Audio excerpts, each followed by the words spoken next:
Get ready to dive into a universe where lawsuits clash with underwater showdowns, sharks lurk uncomfortably close to Hollywood stars, and secret gadgets redefine cool. Today, we're uncovering the hidden layers behind Thunderball, 1965, one of James Bond's most daring adventures. Even if you consider yourself a Bond expert, you might be surprised by the legal battles, massive explosions, and behind-the-scenes fiascos that helped shape this iconic film. Grab your scuba gear. We're heading into the depths of 007 lore like never before. 1. The Fleming-McCLORY-WHITTINGHAM Triangle.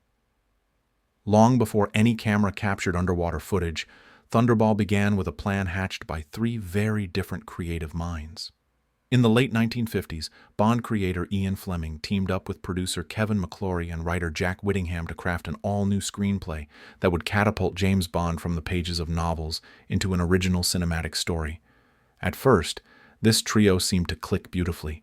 Fleming, the visionary author who invented the world of '07, McClory, a driven producer longing to translate Bond's flair onto the big screen, and Whittingham, a seasoned writer who excelled at building strong story structures. Yet friction soon arose. Fleming, who loved writing in Jamaica's tropical tranquility, grew uneasy with the film world's endless script tweaks and negotiations. Feeling overwhelmed, he went back to Jamaica to work on his next Bond novel, weaving in some of the concepts developed with McClory and Whittingham.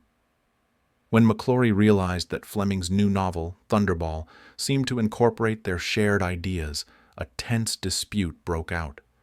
McClory accused Fleming of repurposing their joint project. Fleming felt justified in pulling from his own character's world. The conflict escalated into a legal showdown, eventually settled out of court. Under the agreement, McClory obtained the film rights to Thunderball, influencing how the story would one day reach the big screen. What began as a fun collaboration turned into a dramatic standoff that paved the way for one of the most talked-about Bond films ever made. Second rival productions and an unexpected alliance victorious in his battle for Thunderball film rights, Kevin McClory toyed with creating a separate Bond movie to compete with Eon Productions, the company behind the successful official 07 films. Naturally, word of McClory's idea reached producers Albert R. Cubby Broccoli and Harry Saltzman. Alarmed by the possibility of a rival Bond film, they realized it could confuse fans and weaken the franchise's momentum. In a defensive move, Eon decided to fast-track On Her Majesty's Secret Service, hoping to beat McClory to theaters. McClory, however, wasn't easily deterred. He considered recasting Bond altogether, floating names like Lawrence Harvey since Sean Connery was firmly signed with Eon. All this buzz threatened to provoke a bizarre showdown, with audiences facing two different Bond movies at once. But by September 1964, a surprising agreement emerged. McClory agreed to co-produce Thunderball alongside Eon. As a result, On Her Majesty's Secret Service got pushed aside temporarily. Instead of a destructive head-to-head, these parties formed a partnership that channeled their shared ambitions into one official Bond film. Even though the initial rivalry could have torn Bond's cinematic future apart, the truce gave Thunderball the backing of Eon's proven resources and McClory's determined spirit. The tumultuous beginnings turned out to be the spark that propelled Thunderball to new heights in the 007 saga. 3 directing duties and the return of Terrence Young. With McClory's collaboration set, the next question became, who would direct Thunderball? After the massive success of Goldfinger, it was logical to ask its director Guy Hamilton to return. However, Hamilton was drained from the intense pace and spotlight that came with Goldfinger. Needing a break, he declined the offer.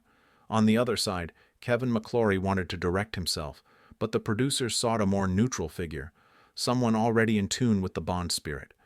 They found that balance in Terrence Young, the man who established Bond's cinematic identity with Dr. No and From Russia with Love. Young had coached Sean Connery into embodying Bond's refined yet lethal vibe and knew exactly how to mix sleek espionage with explosive set pieces. Although McClory was brimming with ideas, Broccoli and Saltzman also had firm views on how a Bond film should look and feel. Working under these competing perspectives, Young stepped up to create an undersea spectacle that would differentiate Thunderball from past installments. While tensions simmered beneath the calm, Young navigated them to produce a film loaded with mesmerizing underwater scenes. Ultimately, Thunderball was Young's final Bond venture, yet the aquatic drama he created rippled through the franchise, inspiring future attempts to outdo the film's breathtaking underwater action. Fourth, casting the enigmatic Domino. Finding the perfect actress to play Domino Derval was no small task. Producers envisioned someone possessing both grace and an aura of mystery. The rumor mill claimed that Julie Christie, Raquel Welch, and Faye Dunaway were top contenders, but in the end, the role went to Claudine Auger. Originally, in Ian Fleming's novel, the character was Italian, named Dominetta Vitali. When Auger joined, they changed her to Dominique Derval, a nod to Auger's French accent. Though her accent fit Domino's French flavor, the filmmakers felt Auger's natural voice didn't mesh with what they wanted for the final film. Rather than try to alter her performance, they brought in Nikki van der Zyl, a skilled voice artist who had already contributed to multiple Bond films. Meanwhile, Luciana Paluzzi, another Domino hopeful, shifted to the villainous role of Fiona Volpe, in which she shined brilliantly. This casting switch underscored the adaptability of the Bond franchise. A single audition process could decide who would play the virtuous heroine and who would become a seductive antagonist. Domino and Fiona ended up having distinct yet complementary parts in Thunderball. By ensuring each actress played to her strengths, the film balanced the angelic Domino against the lethal Fiona, showcasing how carefully chosen casting can elevate the dynamic tension we expect from a great Bond narrative. A daring rocket belt escape. When audiences saw Bond strap on a rocket belt in Thunderball, it seemed like something out of science fiction had landed in a spy thriller. Officially called the Small Rocket Lift Device, it was developed by Bell Textron to help soldiers leap over battlefield obstacles. The biggest snag? It only had 21 seconds of flight time before running out of fuel. Determined to showcase Bond's knack for cutting-edge gadgets, the filmmakers brought in 2 specialists capable of operating the contraption. Bill Suter got the task of flying it for the camera. The production initially asked if he would mind not wearing a helmet, thinking it would make Bond look cooler, but Suter refused due to safety. So, in the final footage, Bond soars off with a helmet strapped on. Though that detail broke the typical 007 fashion code, viewers were awestruck by the idea of Bond literally taking flight. In an era captivated by space-age technology, the rocket belt felt futuristic and thrilling, even if it only lasted a few seconds on screen. This small but memorable scene exemplified the Bond series' constant push to highlight advanced gadgets. By blending real-life tech and imaginative espionage, Thunderball once again proved that 07 could stay ahead of the curve when it came to big-screen spectacle. 6. Sharks in the Pool, a dangerous dance. One of Thunderball's standout sequences sees the villainous Emilio Largo throwing victims into a pool filled with sharks. That menacing pool wasn't a Hollywood illusion. There really were live sharks involved. Stuntman Bill Cummings, tasked with jumping into the tank, insisted on receiving a $250 hazard bonus, substantial for the mid-1960s, due to the genuine danger. Sean Connery, meanwhile, refused to swim freely among actual sharks. Production designer Ken Adam devised a plexiglass barrier for his safety. Unfortunately, the barrier wasn't completed perfectly, leaving a gap that one curious shark exploited. Connery had to scramble out of the water in a genuine rush of terror. Ironically, the cast's real fear translated into a stronger on-screen sense of dread, giving the final film an authentic edge rarely matched by modern effects. All this risk reflected how far Bond filmmakers were willing to go for authenticity. In an era lacking today's digital wizardry, they used resourcefulness and sheer nerve to produce thrilling visuals.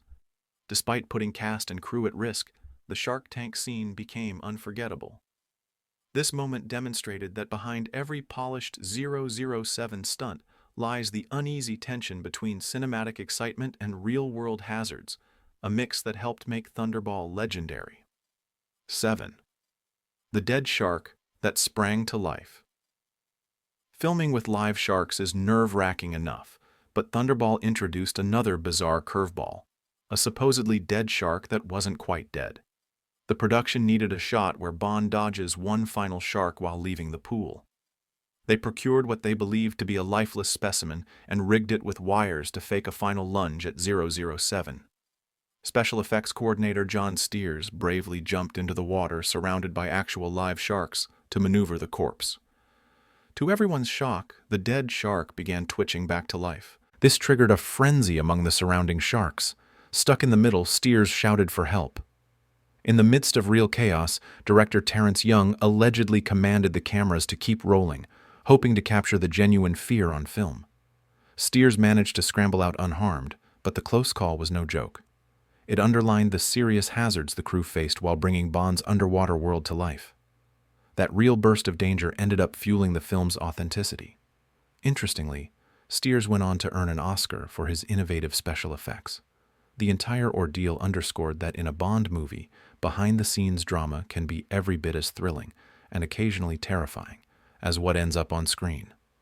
8. Demolishing the Disco Volante. When it came time for Largo's lavish yacht, the Disco Volante, to blow sky high, the production team wanted a sequence more extreme than anything in previous Bond films. Special effects wizard John Steers struck gold by contacting a U.S. Air Force connection, who offered them a newly developed rocket fuel. Unaware of just how potent it was, Steers loaded the yacht with it for the big finale. When the explosion was triggered, the impact went far beyond expectations.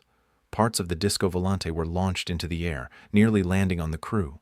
The force was so intense that it shattered windows around Nassau, despite the crew being around 30 miles out at sea.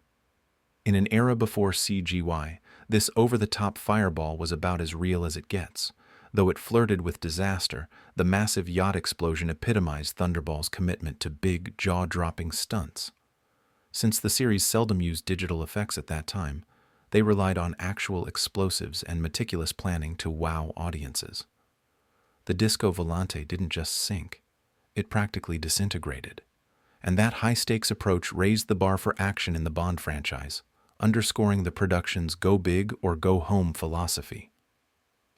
9. Hunt for the perfect theme song. No Bond movie feels complete without a rousing title track, and Thunderball's path to finding its musical anthem took a few wild twists. Composer John Barry initially worked with Leslie Bricusse to craft a piece called Mr. Kiss Kiss Bang Bang, inspired by an Italian journalist's affectionate nickname for 007. Shirley Bassey recorded a version, but it was too short to fill the credit sequence. Then, Dionne Warwick cut a longer take, which still didn't solve every problem. Producer Cubby Broccoli insisted the theme had to include the word Thunderball for maximum impact. Barry then turned to lyricist Don Black, resulting in the track we all know, Thunderball, belted out by Tom Jones. Meanwhile, legendary singer Johnny Cash pitched his own version of Thunderball, but Eon passed. Although Cash's track occasionally surfaces among hardcore fans, the film went ahead with Jones's bold, brassy performance. This saga reveals how pivotal the theme song is in any Bond outing. More than mere background music, the opening track helps set the tone for the entire film. Barry and Broccoli understood that the title song would imprint on audiences long after the credits rolled. By insisting on Thunderball in the lyrics, they cemented the film's identity, ensuring viewers would never forget that heroic refrain echoing amid the underwater chaos. 10. The fate of the underwater tow sleds. One of the most memorable images from Thunderball is the sight of Spectre divers using streamlined tow sleds to zip through the ocean depths. Production designer Sir Ken Adam dreamed up these underwater vehicles, though he wasn't sure they'd work in reality. Fortunately, the crew tracked down Jordan Klein, a Florida-based expert on mini-submarines. Working together, they built actual functioning sleds that let stunt divers move gracefully underwater. Shooting these scenes was incredibly challenging. Freed from normal gravity, the team had to manage buoyancy issues, limited underwater visibility, and the difficulty of coordinating large groups of divers with cameras. Yet the final footage looked stunning. Audiences were enthralled by these underwater battles, harpoon guns, aquatic maneuvers, and a sense that Bond had ventured into a whole new domain of espionage. After production wrapped, Kevin McClory, suddenly much wealthier from Thunderball's profits, purchased a villa in the Bahamas. He placed the main Spectre submersible as a decorative exhibit in his garden for years. Sadly, exposure to the elements caused it to deteriorate. When new owners bought the property in the 90s and built a resort, the iconic prop was destroyed. That piece of Bond history disappeared forever, echoing how many artifacts from classic films can fade away without preservation efforts to save them. 11. Aston Martin at the French premiere. While the Thunderball crew wrestled with underwater filming in northern France, Goldfinger enjoyed its French premiere in Paris. Hoping to link the two 007 projects in the public eye, the producers had Sean Connery drive the famous Aston Martin DB5 right up to the red carpet. By then, the sleek, gadget-packed car had become an international icon for Bond's style and cunning. Things took a bizarre turn when an overexcited fan suddenly leapt into the passenger seat beside Connery. Security teams rushed to pull her out, leaving the actor startled. True to form, the incident only made headlines, showcasing just how charged the Bond mania had become. Fans didn't merely want to watch 007, they wanted to be part of the spectacle, even if that meant climbing into his car, uninvited. From a promotional angle, this stunt was genius. It reminded onlookers that while Bond might be busy filming his next underwater opus, his previous adventure Goldfinger was still captivating audiences around the world. Having Connery literally drive the DB5 to the premiere forged an immediate connection between the two films. Ultimately, that cameo wasn't just good marketing. It was a sign that the Bond franchise had grown into an unstoppable pop culture phenomenon, uniting the old and the new in one dazzling moment. 12. The Lost and Found Breitling. In Thunderball, Q issues Bond a slick wristwatch with a built-in Geiger counter. Rather than fabricate a random prop, the filmmakers used a genuine Breitling Top Time reference 2002 from 1962. After filming ended, the watch went missing. No one could figure out whether it got misplaced in the chaos or scooped up by a quick-handed collector. For decades, fans could only speculate. Then, in 2013, a curious shopper stumbled upon a Breitling watch at a casual car boot sale in the UK, priced at a mere £25. Intrigued, they purchased it and contacted Breitling experts, who confirmed it was indeed the long-lost Thunderball watch. The item ended up at Christie's auction house, eventually selling for well over £100,000. Stories like this underscore the mystique that surrounds Bond props. Even minor gadgets can develop a legendary aura. The watch's improbable journey, from being a crucial film accessory to vanishing for years, then re-emerging in an ordinary rummage sale, feels like a secret agent plot in itself. Fans were thrilled that a small slice of 007 history found its way back into the public eye, proving once again that Bond's legacy extends far beyond the silver screen. 13. A confusing gadget switch. When you cram a movie full of experimental gadgets, a few mistakes are bound to slip in. Thunderball has its share of continuity errors, with one standout involving Bond's gear from Q. In one scene, Q explicitly mentions that Bond's wristwatch is the Geiger counter, while a camera is for taking snapshots underwater. However, later, Bond tells Domino that the camera doubles as a Geiger counter. On cue, it starts making that telltale clicking noise when she presses the button. It's a head-scratcher. Did the filmmakers accidentally swap lines? Or did Bond improvise, mixing up which device was which? The official reason remains unclear. Still, for hardcore fans who love combing through 07's continuity, it's a fun slip to spot on repeat viewings. Considering all the demands of shooting elaborate underwater scenes, massive stunts, and complicated set pieces, a small gadget mix-up is hardly surprising. Ultimately, the film's momentum doesn't suffer from this mishap. Bond still fights underwater foes, diffuses atomic threats, and uses improbable gizmos in typical 007 fashion. Many fans regard these tiny flubs as endearing signs of the real production process, a reminder that behind the polished screen, Hero stands a team of humans juggling multiple gadgets, and sometimes mixing them up. 14. When Connery stepped into the gun barrel.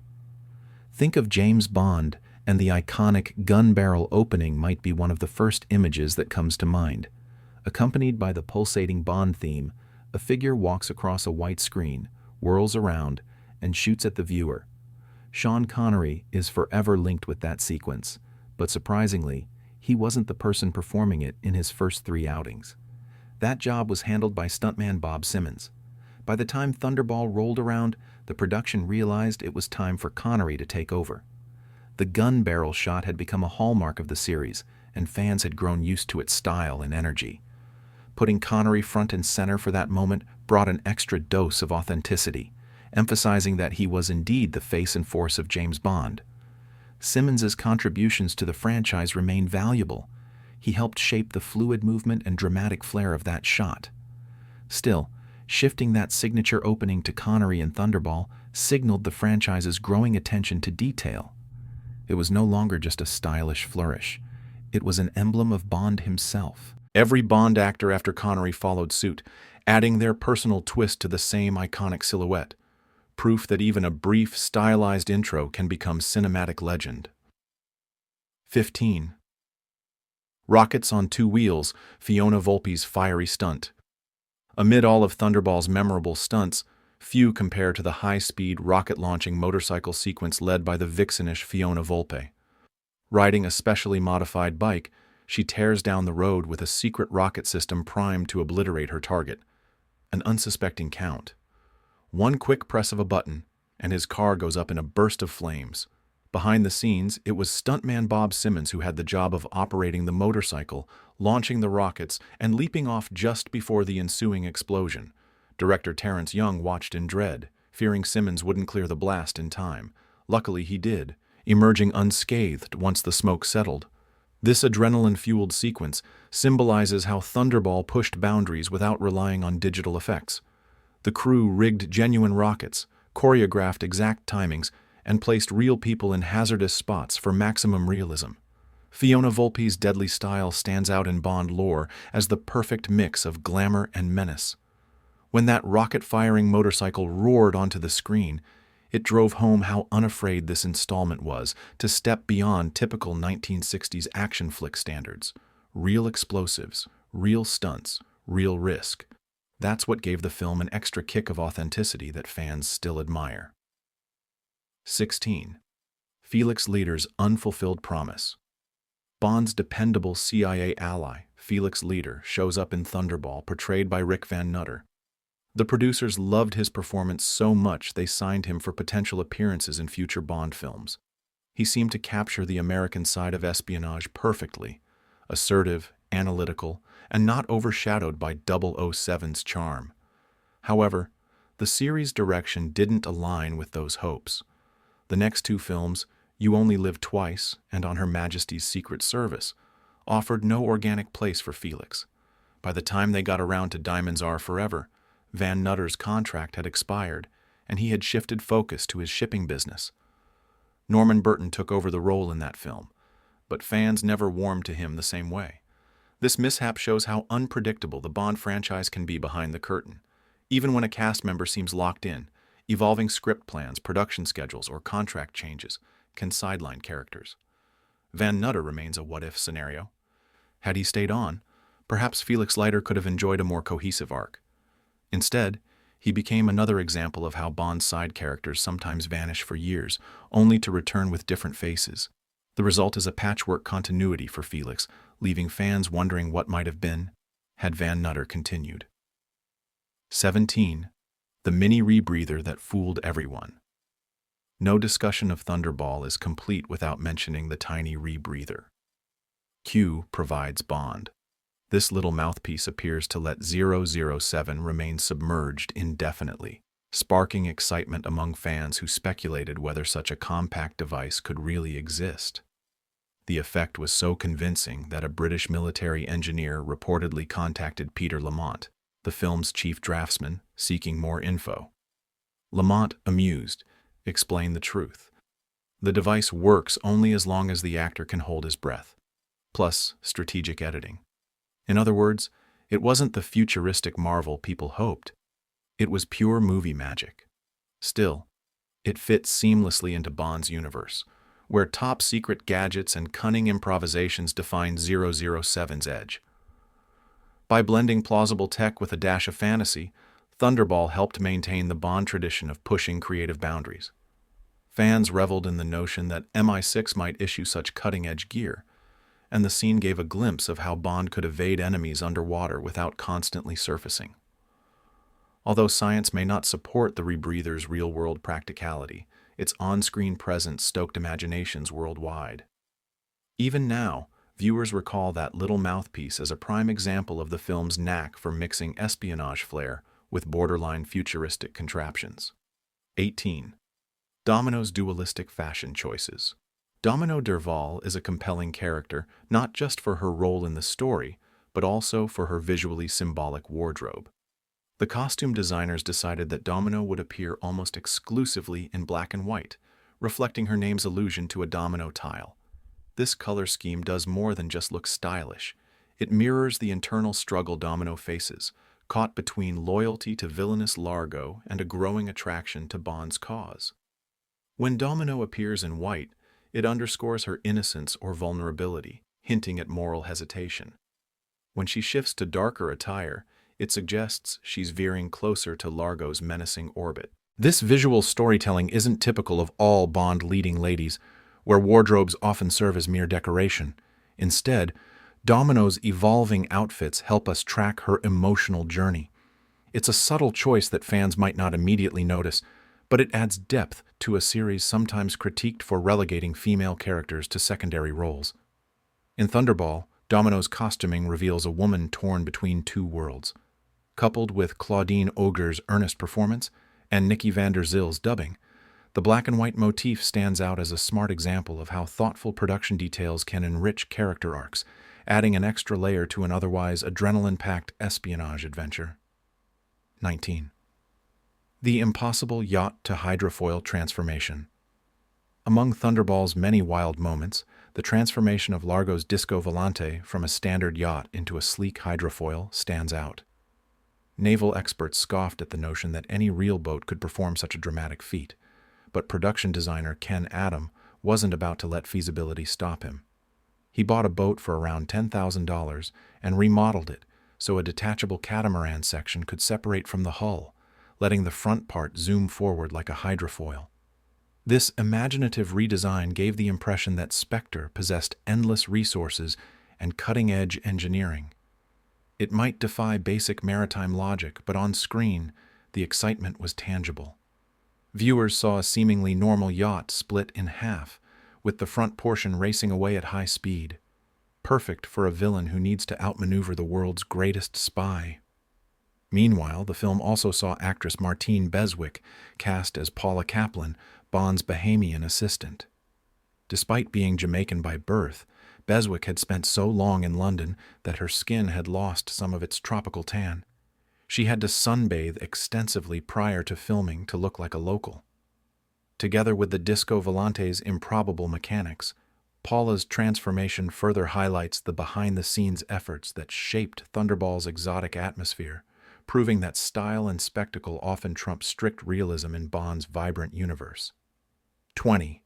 An unexpected end and Thunderball's roaring triumph. As Thunderball closes, audiences see a note stating that James Bond will return in On Her Majesty's Secret Service, following Ian Fleming's original Blofeld trilogy. But real-world challenges derailed that plan. Snow conditions in Switzerland weren't ideal, prompting the producers to jump ahead to You Only Live Twice. Instead of re-editing the end credits, supervising editor Peter R. Hunt simply cut out the reference to the next film, leaving a somewhat abrupt finish that still surprises first-time viewers. Yet this minor confusion did nothing to hamper Thunderball's massive commercial success. After Goldfinger's record-smashing run, Eon allocated an unprecedented budget of $9 million, bigger than the combined costs of the first 3 Bond films. The result? A box office haul of about $140 million worldwide, topping charts across major markets. Adjusted for inflation, it remains one of the highest-grossing Bond movies ever, second only to Skyfall. Critics applauded its underwater footage, dazzling action sequences, and lavish production design. This achievement cemented the Bond blueprint: exotic locales, advanced gadgetry, ruthless villains, and a suave hero who always found a way to save the day. Thunderball showed that the franchise had truly evolved from its modest 1962 debut into a cultural tour de force. Its influence lingers in every subsequent 007 outing, proving that sometimes going bigger, riskier stunts, wilder gadgets, bigger budgets can indeed pay off. That wraps up our deep exploration of Thunderball, from its legal wrangling origins to its explosive finale. Which discovery surprised you the most? Let us know in the comments, because we'd love to hear your thoughts. If you enjoyed this deep dive into Bond's underwater escapade, remember to hit the like button, subscribe, and share with fellow movie buffs. Stay tuned for our next cinematic adventure. There's always another mission waiting in the world of 07 and beyond.